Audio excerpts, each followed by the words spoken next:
নমস্কার প্রিয় দর্শক শ্রোতা, আপনাদের সবাইকে আমাদের আজকের বিশেষ পর্বে স্বাগত জানাই। আজ আমরা মেষ রাশির শিক্ষার্থীদের জন্য ফেব্রুয়ারি 2025-এর গ্রহগত প্রভাব নিয়ে বিশদ আলোচনা করব। এই মাসে শুক্র, মঙ্গল, বৃহস্পতি এবং রাহুর অবস্থান শিক্ষাক্ষেত্রে কিভাবে প্রভাব ফেলবে তা আমরা বিশ্লেষণ করব। প্রতিটি গ্রহের প্রভাব আপনাকে কিভাবে সফল হতে সাহায্য করবে এবং কি চ্যালেঞ্জের মুখোমুখি হতে হবে তা বিস্তারিতভাবে জানাবো। সাফল্যের পথ সুগম করতে কি করণীয় সে বিষয়েও আলোচনা করব। তো চলুন মেষ রাশির শিক্ষাক্ষেত্রে গ্রহের প্রভাব নিয়ে আমরা একটু বিস্তারিত আলোচনা করি। বিশেষ করে মেষ রাশির শিক্ষাক্ষেত্রে গ্রহের অবস্থান তাদের উপর কিছু ভালো এবং কিছু চ্যালেঞ্জিং প্রভাব ফেলবে। শুক্র চতুর্থ ঘরে থাকায় সৃজনশীল এবং নান্দনিক বিষয় নিয়ে পড়াশোনা করা শিক্ষার্থীদের জন্য শুভ ফল আনবে, বিশেষ করে যারা শিল্পকলা বা ডিজাইন নিয়ে কাজ করছেন। মঙ্গল সপ্তম ঘরে প্রবেশ করবে মাসের শেষ ভাগে, যা প্রতিযোগিতামূলক পরীক্ষায় মনোযোগ বাড়াবে এবং উচ্চশিক্ষায় সাফল্যের সম্ভাবনা বাড়াবে। বৃহস্পতি নবম ঘরে থাকায় জ্ঞান অর্জনের ইচ্ছা বৃদ্ধি পাবে এবং এই উচ্চশিক্ষার জন্য একটি অত্যন্ত শুভ সময়। তবে রাহু তৃতীয় ঘরে অবস্থান করায় পড়াশোনার সময় বিভ্রান্তি হতে পারে, তাই অতিরিক্ত চিন্তা বা বিভ্রান্তি থেকে দূরে থাকা জরুরি। তো বিশেষ পূর্বাভাস এটাই থাকছে যে সৃজনশীল শিক্ষার ক্ষেত্রে অগ্রগতি হবে, কারণ এখানে আপনার শুক্রের একটা বলয় রয়েছে, আর মঙ্গলের বলয়ের ফলে আপনার প্রতিযোগিতামূলক পরীক্ষায় সফল হওয়ার সম্ভাবনা কিছুটা আছে।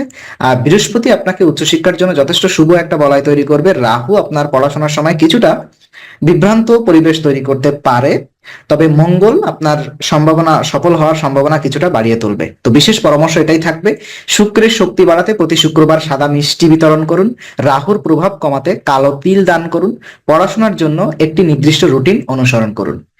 উন্নতির সুযোগ এবং পরিকল্পনা কি কি হতে পারে আপনার? ফেব্রুয়ারি মাস মেষ রাশির শিক্ষার্থীদের জন্য নতুন সুযোগের নিয়ে আসতে পারে, বিশেষত যারা প্রতিযোগিতামূলক পরীক্ষা বা সৃজনশীল বিষয়ে পড়াশোনা করছেন। শুক্রের অবস্থান সৃজনশীলতাকে প্রভাবিত করবে এবং মঙ্গল প্রতিযোগিতামূলক পরীক্ষায় মনোযোগ বাড়াবে। বৃহস্পতি উচ্চশিক্ষা এবং জ্ঞান অর্জনে সহায়তা থাকবে, তবে রাহুর প্রভাব বিভ্রান্তি সৃষ্টি করতে পারে, তাই পরিকল্পনা অনুযায়ী পড়াশোনা করতে হবে এবং অতিরিক্ত চিন্তা থেকে দূরে থাকতে হবে। সঠিক পরিকল্পনা এবং অধ্যবসায়ে মাসে সফলতার পথে এগিয়ে নিয়ে যেতে পারে। পূর্বাভাস আমি এটাই বলতে চাই, বৃহস্পতির প্রভাবে গবেষণা বা উচ্চশিক্ষায় ভালো ফল পাবেন। মঙ্গলের শক্তি অধ্যবসায় বাড়াবে এবং পড়াশোনায় মনোযোগ বাড়াবে। শুক্র সৃজনশীল চিন্তাভাবনা উন্নত করবে। বিশেষ পরামর্শ আমার পক্ষ থেকে এটাই থাকবে, বৃহস্পতির শক্তি বাড়াতে প্রতি বৃহস্পতিবার হলুদ পোশাক পরুন, প্রতিদিন সকালে 10 মিনিট মনোসংযোগের জন্য ধ্যান করুন। মঙ্গলের শক্তি বাড়াতে প্রতিদিন হনুমান চল্লিশা পাঠ করুন। চ্যালেঞ্জ এবং সেই চ্যালেঞ্জগুলো আপনি কিভাবে সমাধান করতে পারবেন, মোকাবেলা করতে পারবেন। ফেব্রুয়ারি মাসে মেষ রাশির শিক্ষার্থীদের জন্য কিছু চ্যালেঞ্জ আসতে পারে। রাহুর প্রভাবে মনোযোগে বিভ্রান্তি সৃষ্টি হতে পারে, যা পড়াশোনায় প্রতিবন্ধকতা সৃষ্টি করবে। একই সঙ্গে শুক্রের অবস্থান বিলাসিতার প্রতি আকর্ষণ বাড়াতে পারে, যা শিক্ষার দিকে মনোযোগী হতে বাধা দিতে পারে। এই অবস্থায় প্রয়োজনে সঠিক পরিকল্পনা এবং দৃষ্টি একাগ্র রাখা খুব প্রয়োজন। অতিরিক্ত চিন্তা এবং বিলাসিতার প্রতি আকর্ষণ থেকে দূরে থাকা উচিত। নিয়মিত অধ্যবসায় এবং মনোযোগী দৃষ্টিভঙ্গি এবং এই চ্যালেঞ্জগুলো কাটিয়ে উঠতে সহায়ক হবে। তো পূর্বাভাস এটাই থাকবে, পড়াশোনার সময় মনোযোগের অভাব দেখা দিতে পারে, এটা রাহুর একটা প্রভাব বলাই থাকবে আপনার উপরে। বিলাসিতা এবং অপ্রয়োজনীয় কাজে বেশি সময় ব্যয় হতে পারে শুক্রের প্রভাবের জন্য। এবং মঙ্গল আপনার কিছুটা মানসিক চাপ থেকে রাগ এবং বিভক্তি হতে পারে, মানসিক চাপ থেকে কিছুটা রাগ এবং বিভক্তির কারণ হতে পারে মঙ্গলের প্রভাব। তো পরামর্শ এটাই থাকবে, বিশেষভাবে রাহুর প্রভাব কমাতে শনিবার কালো তিল বা নারকেল দান করুন। প্রতিদিন নির্ধারিত সময় পড়াশোনার জন্য রাখুন। ধৈর্য ধরে নিয়মিত বিশ্রাম নিয়ে পড়াশোনা চালিয়ে যান। পরীক্ষার প্রস্তুতি এবং ফলাফল কি হতে পারে এই মাসে আপনার জন্য? তো ফেব্রুয়ারি মাসে যারা পরীক্ষার প্রস্তুতি নিচ্ছেন তাদের জন্য এটি একটি অত্যন্ত গুরুত্বপূর্ণ সময়। এই মাসে কঠোর পরিশ্রম এবং সঠিক পরিকল্পনা অনুসরণ করা খুব গুরুত্বপূর্ণ। ধৈর্য ধরে নিয়মিত অধ্যয়নে মনোযোগী হলে সাফল্য অর্জন সম্ভব হবে। সৃজনশীল বা প্রতিযোগিতামূলক পরীক্ষার জন্য বিশেষ প্রস্তুতি প্রয়োজন এবং এটি বাস্তবায়ন করতে সঠিক দৃষ্টিভঙ্গি ও পরিকল্পনার বিকল্প নেই। এই সময়টি পরিকল্পনা অনুযায়ী অধ্যয়ন করলে ফলাফল অত্যন্ত সন্তোষজনক হবে। তো পূর্বাভাস এটাই থাকবে, বৃহস্পতি পরীক্ষায় সঠিক নির্দেশনা দেবে, শুক্র সৃজনশীল এবং নান্দনিক বিষয়ে ভালো ফলাফল আনবে, মঙ্গল অধ্যবসায় বাড়াবে এবং কঠিন বিষয়ের সমাধান সহজ করবে। বিশেষ পরামর্শ এটাই থাকবে, দৈনন্দিন পড়াশোনার রুটিন তৈরি করুন। শুক্রের শক্তি বাড়াতে প্রতি শুক্রবার দুধ বা সাদা মিষ্টি দান করুন। মঙ্গলের শক্তি বাড়াতে প্রতি মঙ্গলবার হনুমান চল্লিশা পাঠ করুন। শিক্ষাক্ষেত্রের উন্নতির জ্যোতিষীয় যে যে সমাধান আছে সেটা আমরা বিস্তারিত আলোচনা করব। চলুন, গ্রহগুলোর প্রভাবকে ইতিবাচক করতে কিছু কার্যকরী জ্যোতিষীয় সমাধান গ্রহণ করা যেতে পারে। যেমন, যেহেতু রাহু তৃতীয় ঘরে অবস্থান করছে, তাই বিভ্রান্তি এবং মনোযোগের অভাব কমাতে নিয়মিত মন্ত্র জপ বা ধ্যান করা যেতে পারে। শুক্রের প্রভাবে সৃজনশীলতা বাড়াতে সৃজনশীল কার্যক্রমের সঙ্গে যুক্ত থাকা এবং সৌন্দর্যবোধের উন্নতি করতে কিছু সময় মিউজিক বা শিল্পকলায় সময় কাটাতে পারেন, সেটা আপনার ভালো ফলাফল নিয়ে আসতে পারবে। বৃহস্পতি নবম ঘরে থাকায় উচ্চশিক্ষা এবং জ্ঞান অর্জনের জন্য বিশেষজ্ঞদের সঙ্গে আলোচনা ও পরামর্শ নেওয়া সহায়ক হতে পারে। এই সমাধানগুলো গ্রহগুলোর শক্তি থেকে ইতিবাচক প্রভাব পেতে সহায়তা করবে। তো পূর্বাভাস এটাই থাকছে, বৃহস্পতি এবং শুক্র পড়াশোনায় সাফল্যের সুযোগ তৈরি করবে, রাহুর প্রভাব বিভ্রান্তি কিছুটা আনতে পারে। পরামর্শ এটাই থাকবে, বৃহস্পতির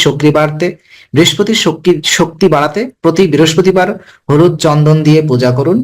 রাহুর প্রভাব কমাতে কালো তিল বা দুধ দান করুন। প্রতিদিন সকালে সূর্য নমস্কার করুন। তো এখন কথা বলবো বিশেষ দিন এবং শিক্ষাক্ষেত্রে আপনার কি কি সিদ্ধান্ত নেওয়া উচিত, কোনটা উচিত নয়। ফেব্রুয়ারি মাসে কিছু বিশেষ দিন থাকবে মেষ রাশির জাতক জাতিকাদের জন্য, যখন গ্রহগুলোর শক্তি বিশেষভাবে সক্রিয় থাকবে। এসব দিনগুলোতে সঠিক পরিকল্পনা ও সঠিক সিদ্ধান্ত নেওয়া গুরুত্বপূর্ণ। বৃহস্পতির শক্তি যখন সব থেকে বেশি সক্রিয় থাকবে, তখন উচ্চশিক্ষা বা জ্ঞান অর্জনের জন্য গুরুত্বপূর্ণ পদক্ষেপ নিতে হবে। শুক্রের অবস্থান সৃজনশীলতা এবং সুন্দর কার্যকলাপের জন্য উপযুক্ত, তাই এই সময়ে নতুন সৃজনশীল উদ্যোগ নেওয়া উপকারী হবে। রাহুর প্রভাব এড়িয়ে চলতে বিভ্রান্তি এড়িয়ে নিজের লক্ষ্য নির্ধারণ করা উচিত। গ্রহের শক্তিকে কাজে লাগিয়ে সঠিক সিদ্ধান্ত নিয়ে সফলতা অর্জন সম্ভব। তো পূর্বাভাস এটাই থাকবে, মাসের প্রথম সপ্তাহে বৃহস্পতির প্রভাবে পড়াশোনায় সাফল্যের ইঙ্গিত রয়েছে। মাসের শেষ ভাগে মঙ্গলের শক্তি কঠোর পরিশ্রমে সহায়ক করবে। পরামর্শ এটাই থাকবে, শুভ দিনগুলোতে গুরুত্বপূর্ণ অধ্যয়ন বা সিদ্ধান্ত নিন, অশুভ সময়ে ধৈর্য বজায় রাখুন এবং নির্ধারিত পরিকল্পনা অনুসরণ করুন। তো পড়াশোনার উন্নতির চূড়ান্ত নির্দেশনা আমি দিতে চাই, যেটা হচ্ছে পড়াশোনায় সাফল্য অর্জনের জন্য অধ্যবসায় এবং ধৈর্য অত্যন্ত গুরুত্বপূর্ণ। সঠিক পরিকল্পনা এবং নিয়মিত পরিশ্রমের মাধ্যমে সাফল্য নিশ্চিত করা সম্ভব। গ্রহগুলোর প্রভাবকে ইতিবাচক করতে নিয়মিত জ্যোতিষীয় সমাধান অনুসরণ করা উচিত, যেমন বিশেষ দিনগুলোতে মনোযোগ বাড়ানো এবং বিভ্রান্তি এড়িয়ে চলা। শাস্ত্রীয় নিয়ম অনুযায়ী যে কোনো কঠিন সময়েও আধ্যাত্মিক চর্চা ও সঠিক দিশা খোঁজা সাফল্য অর্জন সম্ভব। মনোযোগের অভাব কাটাতে গ্রহের প্রভাবে নিজের দৈনন্দিন জীবন সাজানো উচিত। পূর্বাভাস এটাই থাকবে, বৃহস্পতি এবং মঙ্গলের প্রভাবে সফল হওয়ার সম্ভাবনা রয়েছে। রাহুর প্রভাব কমাতে সঠিক পদক্ষেপ নিতে হবে। পরামর্শ এটাই থাকবে, বৃহস্পতির শক্তি বাড়াতে গুরুর আশীর্বাদ নিন। মঙ্গলের প্রভাব ইতিবাচক রাখতে হনুমান চল্লিশা পাঠ করুন। নিয়মিত অধ্যয়ন ও পরিকল্পনা মেনে চলুন। তো একদম সার সংক্ষেপে আমি এটাই বলতে চাই, এতক্ষণ আমরা যে বিস্তারিত আলোচনা করলাম, যদি আমি সেটা খুব সংক্ষেপে আপনাদের সামনে বলতে চাই, সেটা হচ্ছে ফেব্রুয়ারি মাস মেষ রাশির শিক্ষার্থীদের জন্য একটি মিশ্র মাস হতে চলেছে। বৃহস্পতি পড়াশোনায় সফলতার জন্য সহায়ক হবে এবং মঙ্গল অধ্যবসায় ও মানসিক শক্তি বাড়াতে সাহায্য করবে। তবে রাহুর প্রভাবে কিছু বিভ্রান্তি বা মনোযোগের অভাব হতে পারে। এই সময় সঠিক পরিকল্পনা এবং কঠোর অধ্যয়ন অনুসরণ করলে সাফল্য পাওয়া সম্ভব। ইতিবাচক গ্রহের প্রভাব কাজে লাগিয়ে নিজের লক্ষ্য স্থির রেখে এগিয়ে চলা উচিত। তো পূর্বাভাস তো এটাই থাকবে যে বৃহস্পতি পড়াশোনা সাফল্য বৃদ্ধি করবে, মঙ্গল অধ্যবসায় এবং শক্তি বাড়াবে, রাহুর প্রভাব কিছুটা আপনাকে বিভ্রান্তিত করতে পারে। সঠিক পরিকল্পনা এবং কঠোর পরিশ্রমে সফলতা আসবে। নিয়মিত অধ্যয়ন সাফল্যের চাবিকাঠি হতে পারে। তো আজকের পর্বে আমাদের সঙ্গে থাকার জন্য ধন্যবাদ। মেষ রাশির শিক্ষাক্ষেত্রের এই বিশ্লেষণ যদি আপনাদের উপকারে আসে, তবে আমাদের জানাতে ভুলবেন না। ভবিষ্যতে আরো জ্যোতিষীয় আলোচনায় আমাদের সঙ্গে আবার সাক্ষাৎ হবে। ভালো থাকুন, সুস্থ থাকুন এবং পরবর্তী পর্বে আবারও দেখা হবে। ধন্যবাদ, নমস্কার সবাইকে।